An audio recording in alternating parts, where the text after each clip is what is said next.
No pressure on answering this question, but have you listened to any of the episodes to get a sense of the vibe of the show? No stress. I have not. Okay, then you're going to have no idea what is coming. That is going to be great. I love that for me. Have and for I you. learned nothing from listening to Mark Maron? That is the question. Oh, well, it's almost the same here on the pod. Almost exactly the same. Oh, yeah, WTF. It's basically the same. Yes, that is. That should be the hashtag, WTF-NH.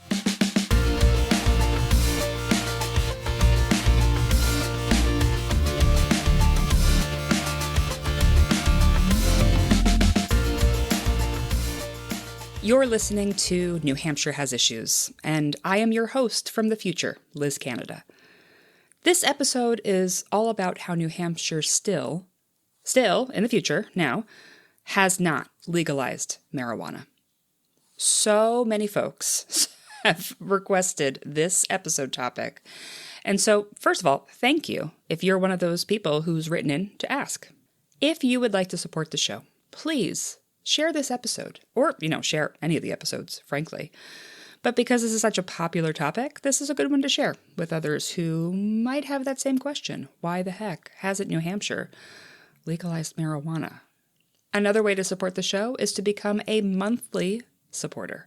Patreon.com/NHHasIssues. I will have a special gift out to the folks who are my original Patreons. That's going to be happening this winter, so if you sign up now, you will be in for a treat. Thank you for listening, and I will pass it back over to me. So, Devon, I am so glad that you are here. This is the number one topic that people want to know about, which is interesting as democracy crumbles around us. But this is the topic.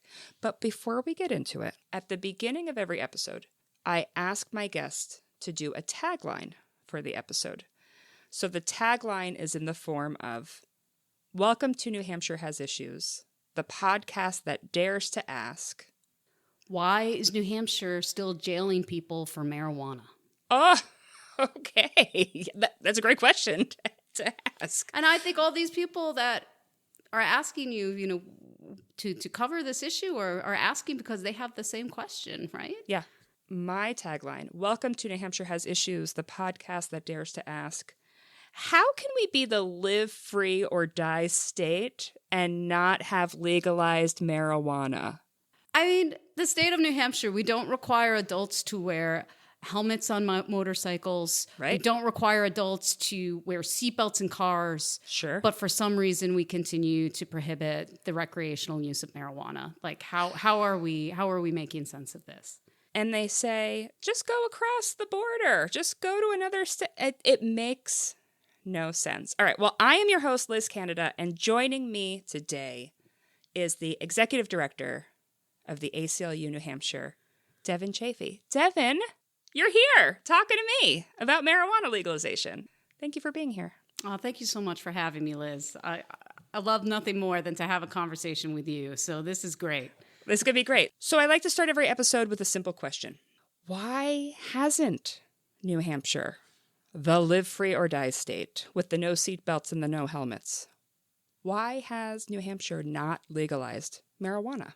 So I want to start by saying that it's not because there isn't the popular support, right? There is clearly widespread support in New Hampshire for the legalization of marijuana. I think the most recent polling puts it at 74% of Granite Staters support legalization of marijuana. Oh my God. So it is popular, right? That's a very high percentage. 74%? Yeah.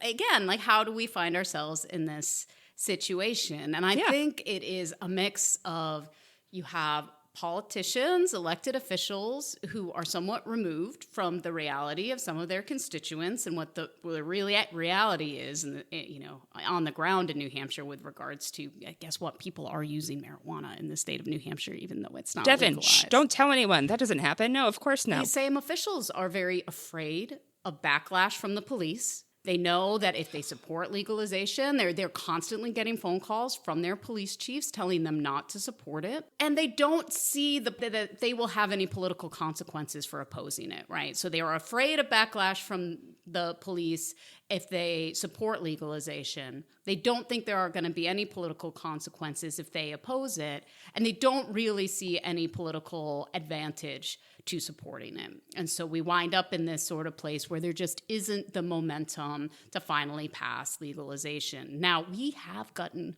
so close in New Hampshire. Yeah. And in 2014, the New Hampshire House was the first legislative chamber in the country to pass a legalization bill. But we've never been able to get it across the finish line. We were first in the nation? We did it? The New Hampshire House was the first in the nation to pass a bill because you had all of these. Normally, it had to go to a ballot initiative up until that point. And over half of the 24 states that have passed legalization nationwide have done so by the people saying, we want this and we want it now. Now, that's not an option here in New Hampshire. So that's another thing to remember, that a lot of the states that have passed legalization have done so without the help of their legislators, right? They signed petitions and then they voted because that is what the people wanted. And unfortunately, because we don't have ballot initiatives here in New Hampshire, that's not an option. I lived in Colorado when marijuana legalization happened. Like, we legalized it through, like you said, the ballot initiative, I believe, voted for it in the November election. We can't do that here in New Hampshire. Why not? Like, 74% of Granite Staters, you're saying, support this. Why can't we do that on our ballot? New Hampshire's constitution just doesn't have that as an option for New Hampshire voters. In other states, you can bring a whole host of different types of issues, to the people. And that can create challenges as well, but it can also create really exciting opportunities, in the reproductive rights space. We've seen when it goes to the people want the right to access abortion, right? And it's been a really important tool there. And it just isn't provided for in the New Hampshire Constitution. And in order to change that, it would take a 60% majority in both the House and the Senate, and then a very large majority, when it goes to the ballot. So changing the New Hampshire Constitution to allow for ballot initiatives would be quite an undertaking. So we have to go through our lawmakers. The only path is through our 424 friends and our governor friend. They're the ones who can do it. They're the only ones who can do it. Now, in 2024, both the House and the Senate passed bills to move forward with legalization. And the governor said he would sign one form. 2024? That was like 5 seconds ago. That just happened. Very fresh in my memory, Liz. But they couldn't agree on what type of legalization they wanted, right? One wanted one that was more along the lines of the Liquor Commission. That was the Senate proposal that the Governor Sununu, really supported and wanted to see. And then many folks in the House wanted something that was more along the lines of an industry-led initiative that you might see in Massachusetts or in Maine and some of the other states that have legalized. And they couldn't come to an agreement. So close. So close. So there was a contingent in the House that thought there was too much government oversight, and they also had troubles with some of the criminal penalties. So there were issues with that bill. We supported the bill. We think that next step was really important. But there were issues, like there were increased criminal penalties for smoking marijuana in public. We fought really hard to get those so that the first offense was not, a Class A misdemeanor, that you couldn't go to jail for smoking a marijuana, for smoking a joint in public, which you can't, by the way, now if it's less than 3/4 of an ounce. So it would have actually been a more severe penalty than what we currently have. So there were legitimate disputes over it, and also this broader concern over like what the structure of legalization should look like, who should be running it, and who should benefit. There were folks who voted against it who clearly have support legalization. Yeah, they just decided that they didn't want to support this path to legalization, and I think they thought they had time. I think some thought that there was a good likelihood that we would have a governor who would support legalization and that they would get what they wanted, right? In 2025. And that clearly is not what happened. So is this the perfect is the enemy of the good sort of situation? I think it is the perfect is the enemy of the good, Liz. And I think that's a great insight into one of the main things that we have struggled with as we go through this process. I think there is no perfect way to legalize marijuana. It's complicated, right? It's incredibly complicated. Any of the regimes that have been set up, whether it's Colorado or Maine or California or Massachusetts, like they all have their own style. There are many different decision points that you have to make. And to me, it is so clear that we within certain boundaries, we just need to get over the hump, and then we will figure the details out as we roll out. And you've seen every state has had updates and tweaks, and there will be subsequent legislation. And as you said, exactly, not to let the perfect be the enemy of the good. And I think that is definitely something that we have seen, and that has been a huge barrier to getting this legislation through. It happens so often with policies of like, well, it's not exactly what I wanted. And to me, as somebody who has the honor of being able to do this advocacy from a mission perspective, I feel like a real responsibility to the people who entrust us with the resources, our donors, our supporters, to have an impact.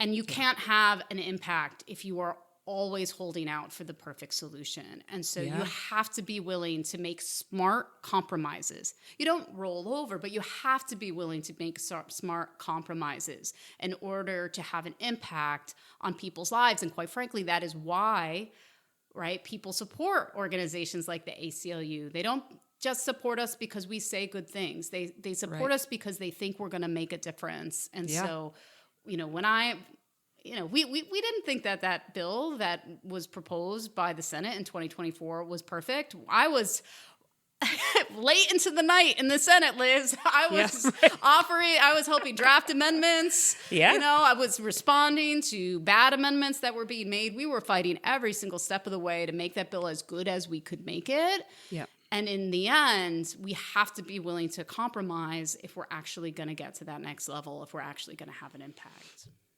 If we were that close in 2024, does that mean like we're even closer now? Like, what are these next steps to getting it over the finish line? Like, has that agreement happened?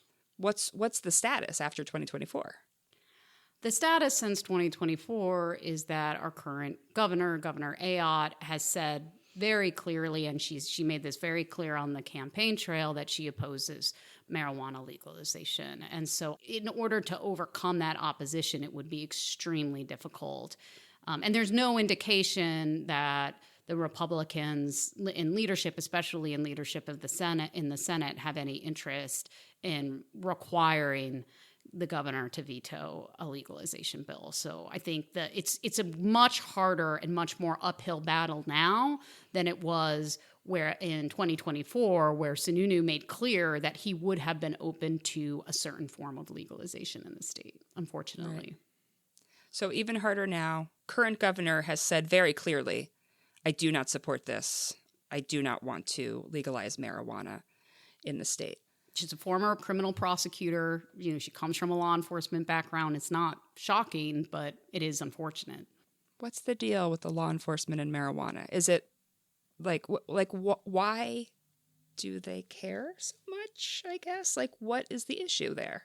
Well, I think it is a question of taking away their authority, right? And they use that authority in a number of ways. So it's not only is it this question of them wanting to be able to arrest folks on marijuana-related crime, but also they use marijuana as a reason, some might say a pretext, to engage in certain searches of cars, if you smell marijuana, you might use that to justify searching a house or a car or even an individual's person. And so often, right, they use these types of marijuana-related offenses against folks, even if, that it's just a pretext for them wanting to be able to search or detain them for other reasons. And there's a lot of like misinformation that has become a part of that discussion, right? There are all of these accusations made about, well, if you legalize, we're going to see traffic accidents skyrocket. We're going to see child use, go through the roof. We're going to see all of these other things that are going to happen when the sky is going to fall, right? Lots of Chicken Littles running around. We saw in those 24 states, like they've completely collapsed. It's just complete chaos there. Exactly. Descent into madness in those 24 states. And it just is divorced from reality, and it's divorced from any of the studies that have done. We now have quite a bit of information, right? Because as you said, Liz, we have 24 folks. When was it that Colorado legalized? A long time. I was still living there. So I moved away in 2014. So it was before that. That's a long time ago. A decade of data, and there have been a significant amount of studies on the impacts, and we know that it doesn't lead to an increase in traffic fatalities. We know that it doesn't result in an increase in youth use. There's all of these. There's very good data backing that is contrary to some of these assertions that are being made about the negative impact of legalization. Generally, when folks are making this argument, they ignore the fact that people are currently using marijuana in the state of New Hampshire. It's not as if we're starting from a place where nobody is using marijuana and then all of a sudden we're going to legalize and we'll have a huge part of the population. There's already a significant portion of the population that is using marijuana. They're just driving to Maine. They're just driving to Massachusetts, or they're up in the North Country growing it in their backyard, right? And so the question isn't whether or not people should be using marijuana. It's whether or not we think that it should, folks should potentially face jail time for it.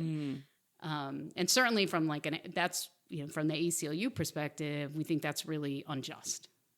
Yeah, that was sort of my next question. Why does the ACLU care about this? This is something that I know that your organization has been working on. Why does this matter so much to your organization? We at the ACLU really care about this issue primarily because of the way that it impacts real people's lives that get ensnared up in the criminal justice system because of a marijuana charge. Now, we were able to achieve decriminalization in New Hampshire, so like up to 3/4 of an ounce. You should not go to jail for a violation. You should just get a violation. But we still know that there's over 1,000 arrests that are marijuana related that are made in the state of New Hampshire every year, even with decriminalization. And so these over 1,000 people every single year are getting ensnared in the criminal justice system. They're having to go to court. They're potentially missing work. And then there are all of these collateral consequences of having that type of record. It makes it more difficult to get housing. It makes it more difficult to find employment. It makes it, can interfere with people's child custody situations. Like there are real serious consequences for having a marijuana-related offense. And the racial impact of these policies, they're so disproportionately applied to people of color, Black and brown people in this state of New Hampshire. It's staggering, right? And so even though we know that the rates of use are similar, I want to be clear, the rates of use along racial lines are very similar across racial lines. But Black people in New Hampshire are 4.8 times more likely to be arrested for a marijuana offense, and this is 2020 information, than white people. 4.8 times more? Yes. So the impact that it has in our state, especially, obviously that's a small population in the state, right? Is really significant, and a huge part of why decriminalization and legalization has been such a priority for the ACLU, including our affiliate here in New Hampshire. And we also know, we're not primarily motivated by this, but it's also like a huge waste of taxpayer money. Every time that somebody is arrested in the state of New Hampshire, our tax dollars go to paying a judge and a clerk and law enforcement officers and prosecutors. And this is all time that could be spent on real crime or violent crime or property crime that's actually having a negative impact on other people in the state of New Hampshire that is instead being used to go after these folks for marijuana offenses. And we did a study that was it's a bit outdated. It was in 2010, but it showed that there was like over $6.5 million was spent annually on enforcing marijuana offenses throughout the state of New Hampshire. And as we all know, in New Hampshire alone, 6.5 million. Yes. So we don't have a huge sources of revenue in this state. And so why are we using these limited resources? If we want to make our community safer, why are we using law enforcement towards, resources towards these, marijuana crimes? It just doesn't make sense. And it has a real impact on the people who are the target of these prosecutions. $6.5 million a year. Okay, if you want to, Liz, do you want to go down the financial implications route? I have a pencil, Devon, for this reason. Yes, right. I do. Then let's do this. Let's do this. And, it's clear, obviously, that, the ACLU, I am not a revenue expert, and that's not the primary motivation of the ACLU, but it is a reality of this issue topic. Yes, because the amount, it's not just that we're spending this amount on enforcing these laws, but the amount of revenue in taxes and fees that the state is giving up by not having legalized, right? Yes. And instead, people are saying, politicians, elected officials are like, we're not going to legalize it here. You can just go to Maine and buy it there. Give them your money. Why are we doing this? Maine is making somewhere along the lines of $40 million annually, according to the Maine statistics, the government available data on this. I have talked to New Hampshire legislators who voted against legalization in 2024, who, once they realized what a significant deficit we were looking at and what the revenue numbers looked like in New Hampshire, which was a severe decline, right? Yes. They regretted that decision because it could have made some of these really difficult financial decisions that are being made about the services, critical services that are being provided to Granite Staters could have been, those hard decisions that are being made could have been avoided had we created a system where we were creating a revenue stream. And I'm speaking here, I'm a New Englander. Most of my family's from Western Massachusetts, right? Real working class town in Western Massachusetts. Where did all of them go to buy their cigarettes and alcohol while I was growing up? Beer and cigarettes, you go up to the New Hampshire border, right? You go into that, you go to the outlets, you avoid the high taxes, the New Hampshire advantage, those were the trips my family made. And now instead, they're getting in their own town. They're like, why do I need, my poor uncle who lives in New Hampshire is having to drive down to Massachusetts? It doesn't make sense. If you go down to the Rockingham Mall, Liz, over the holidays. Where's the Rockingham Mall? It's on the border of Massachusetts and New Hampshire, down in the southern tip of the state. You should visit it. It's a great mall. Devon, I literally live in Exeter. Is it near me or is it far away? It's maybe an hour south. I'm terrible at geography. This is also a big part of the show, is I don't know where anything is. I live in the county of Rockingham. I know that. It might be closer. I'm not great at geography either. All right, You should Google it. I'll look on a map and I'll find Rockingham Mall. Okay, so if I go there, which is on the border. If you go there during the holidays, you will see that the lines of cars to the dispensary over the border in Massachusetts literally backs up into New Hampshire, right? So you have people in New Hampshire, many of whom, by the way, have New Hampshire license plates, who are waiting in line to make that legal purchase. And Massachusetts is going to receive the taxes and fees associated with that purchase instead of New Hampshire. And how does that make practical sense for our state? So writing down the math for myself. In New Hampshire, spend about $6.5 million in enforcement and court fees, all those processes to keep marijuana not legalized, to enforce this policy that we have. And Maine, just a hop, skip, and a jump over the border, is bringing in, so we are spending money in New Hampshire, and Maine is bringing in $40 million.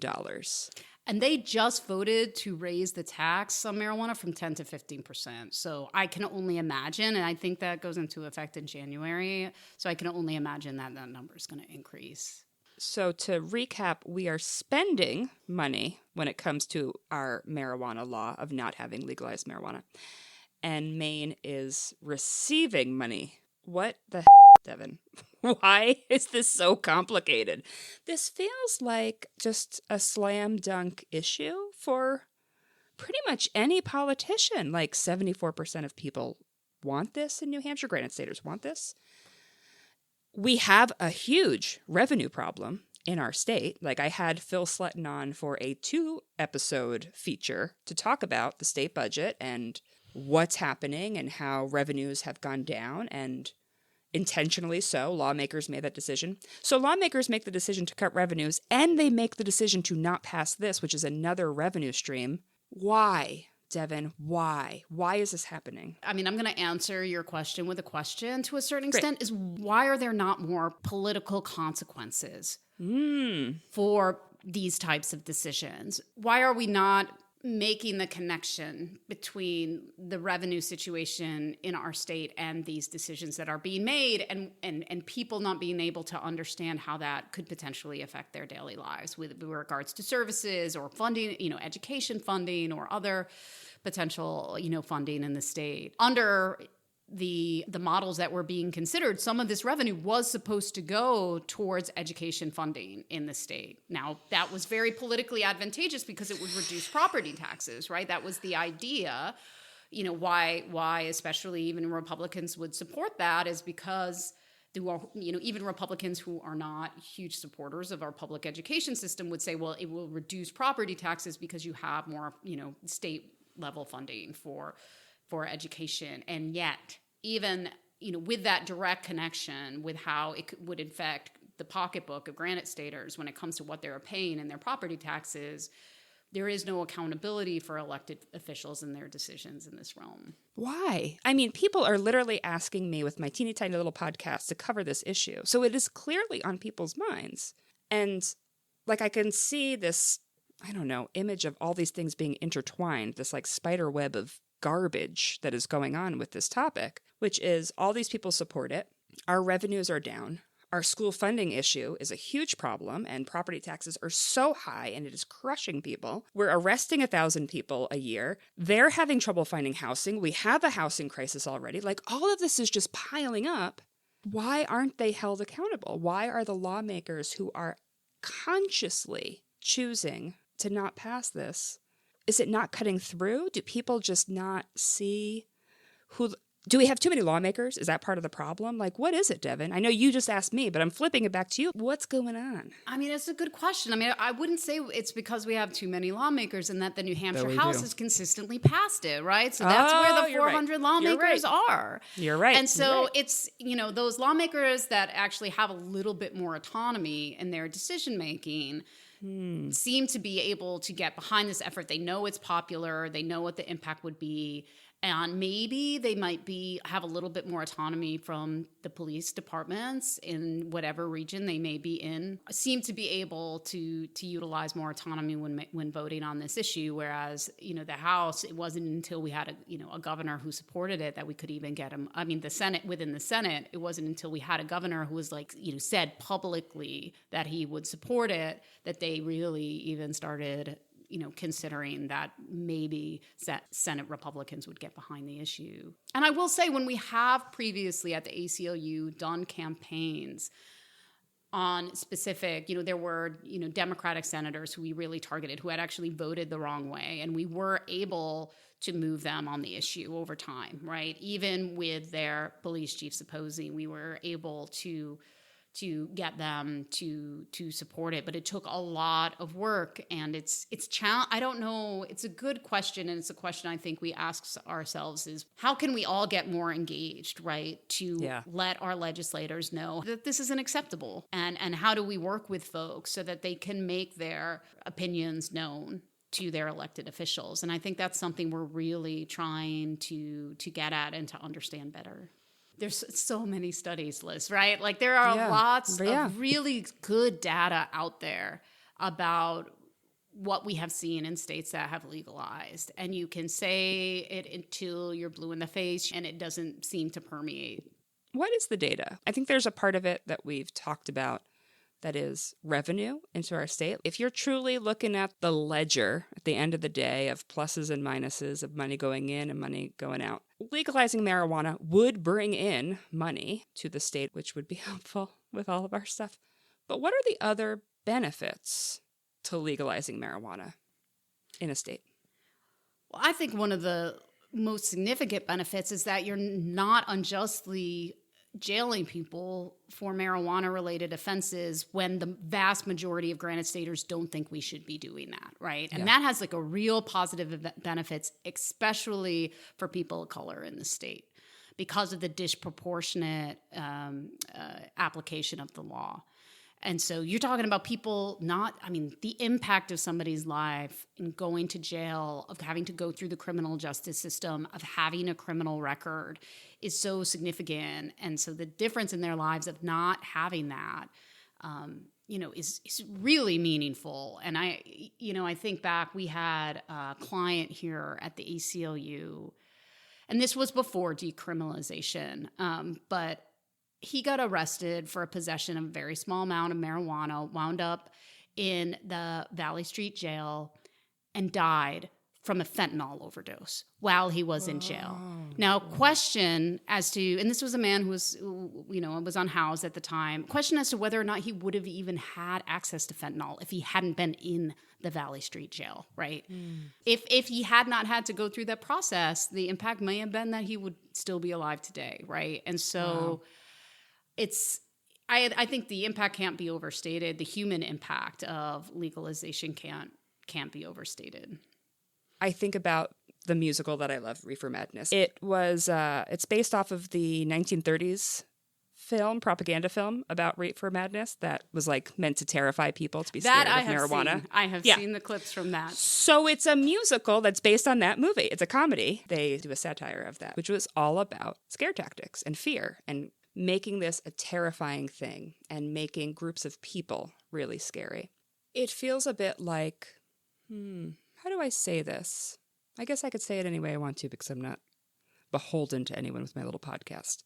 But it feels like some of our lawmakers are helping to perpetuate some fear about people and about groups. We're recording this on September 22nd. We are seeing in real time how people are being made into villains, made into scary folks, and our lawmakers are perpetuating that in the types of policies they're trying to pass. There's been a huge wave of anti-transgender hatred in our state and in our state house and how people are speaking of transgender folks. There is a huge anti-immigrant push in our state as well. You're the ACLU. You work on all of these issues. How do you see this fear permeating in our state? Is it just in my mind, in my algorithm? Am I seeing it on my own? Or is this a real thing that is happening? I think it's definitely a real thing that is happening. I think, we are seeing the use of punching down, right? Punching down on some of the most vulnerable communities in our state. There's very, relatively small immigrant communities in the state of New Hampshire, very small populations of transgender youth, very small and one of the most vulnerable populations in our state, right? You see these ridiculous mandatory minimums being proposed for essentially people who are simply addicted to fentanyl that have been proposed year after year in our state. These vulnerable populations where politicians are using fear as a political weapon and really punching down against these vulnerable populations in our state, really across the board. And they've made a political decision that is how we're going to win elections. And that was not the case. In my experience, I've lived in New Hampshire for 13 years now, and that was not my experience when I first moved to the state. There wasn't this sense that we can use hate and fear as going to be our main political weapon. And there was a sense that we can come together to have protections for folks that are struggling with drug addiction. There was an understanding when I first, across political parties, that when it comes to drug addiction and drug use, that we should be looking at alternatives, right? That it doesn't make sense to simply jail folks.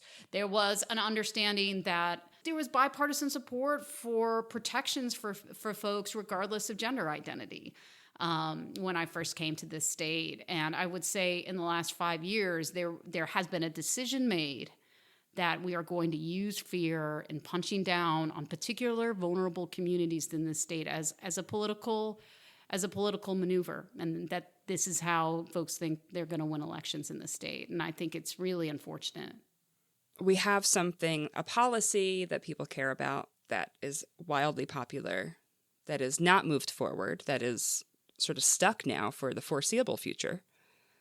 And you have these other policies that harm small groups of people being just shoved down our throats, really. Like it's just this constant attack on the most marginalized communities in our state. And instead of trying to come together on policies that would be the best for our state and the best for the people, everyday people in our state and their lives, instead we've decided now that the political advantageous thing to do is to distract, right? And to get people instead focused on these small and vulnerable populations that aren't really affecting their quality of life of the majority of the population, but to try to get them to believe that they are and to stoke that fear. And so it's been, I think, a really stark shift in recent years in the state. I would totally agree. And a shocking shift in our country as well, where it feels like I can't believe every day the different alerts that I get of what's changing at the national level and the attacks on our freedom, liberty, voice, however we want to say it. Do we still have the right to free speech in our country? Yes or no? I think it is increasingly clear that the right to free speech is under a heinous attack in this country. I think we're seeing a rapid backsliding of democratic protections of free speech. You look at what our national media outlets feel that the way that they can and cannot present information, and you can feel, I think any normal reader can feel like this doesn't feel like what is actually happening, right, in our country. And I think increasingly in recent months, that has been the feeling that we are losing the ability, we are losing the public square, if you will, not the literal square, but this public square of, where we have conversations, the public media, internet conversations, broadcasting. Like, I just think the clear and direct and brash attempts to terrify folks into silence is very scary. So I'm hearing a strong maybe we still have it? We don't have any rights that we don't have to fight for every step of the way, right? Ooh. So I think the answer is we all better get fighting, right? These are not rights that we can take for granted. We've never been able to take them for granted. And surely in this climate, we cannot take them for granted. So if we want to claw our way back to having the ability to communicate with one another and to express ourselves and to express our opinions, we got to get on the front lines. And that's certainly, true for us at the ACLU, but it's true for all of us. All right, well, we'll fight for our First Amendment rights, and then maybe they'll move on to the second. We'll keep it up for each one as they just keep chipping away, I guess. We'll just work on that. How do you, the executive director of ACLU of New Hampshire, how do you keep sane in these times? How would you encourage a listener to deal with everything that's happening? Well, I find for me the best way to keep sane is by figuring out what it is I can do, right? And so I think I'm actually really lucky getting to work at an organization like I work at with my teammates. I am so lucky to be part of such a talented and committed team of folks. And I feel like we all generally have a sense of what our role is and what our lane is. But there is a role for each and every one of us, right? Fighting for our rights, fighting to defend our democracy, that is everyone's job. And I think there is a role for us all to play. And you don't have to play all of the roles, but you can figure out what is the way in which you can plug in. Is it by attending my local school board and influencing policy at that level? Is it by organizing rallies in your hometown? Is it by making frequent and persistent calls to your state legislators because you know that they are targets? Or also thanking your state legislators who are doing the right thing? Right. What are, maybe bringing them some flowers when they're, because they don't get a lot of that, by the way, when they do the right thing. What are the different ways? There are so many different ways to get involved right now, and to bring folks together, right? You can have house parties, you can talk to people, you can connect with people, because I don't believe that this fear-mongering represents the opinion of the majority of Granite Staters. I don't believe that that's where we are as a state. When I go around and talk to people, even people who have different political views than I do, and I have found myself a soccer mom, Liz. I've got 11-year-old twins. They're out there playing. Sometimes I can tell them apart. Sometimes it's a challenge. I'm going to be honest. Yeah. But I'm out there. I'm having conversations with folks. They don't all share my political beliefs. It's such an opportunity to get to know folks, who are different from myself. Right.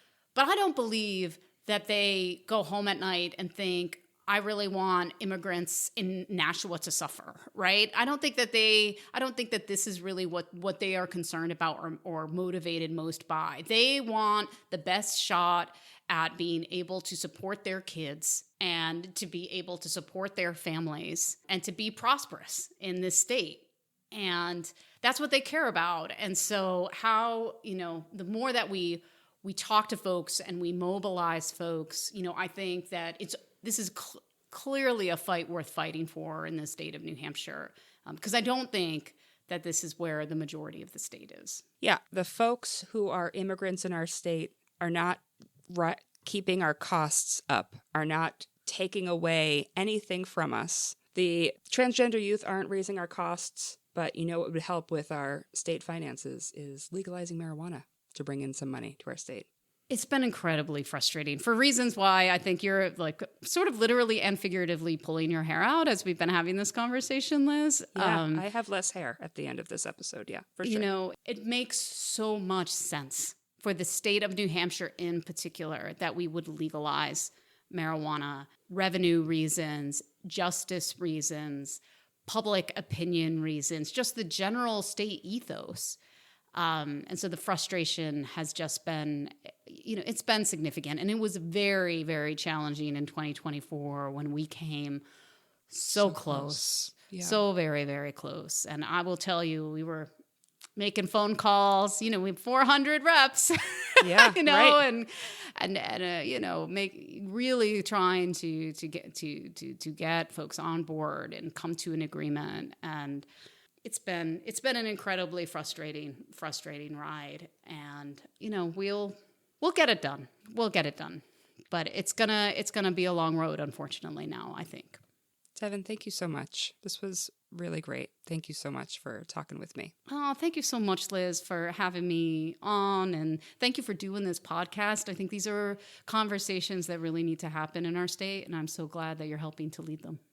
I'm happy to send them off into the world to the 74% of Granite Staters who support marijuana legalization and the others who are apparently our lawmakers, the 26%.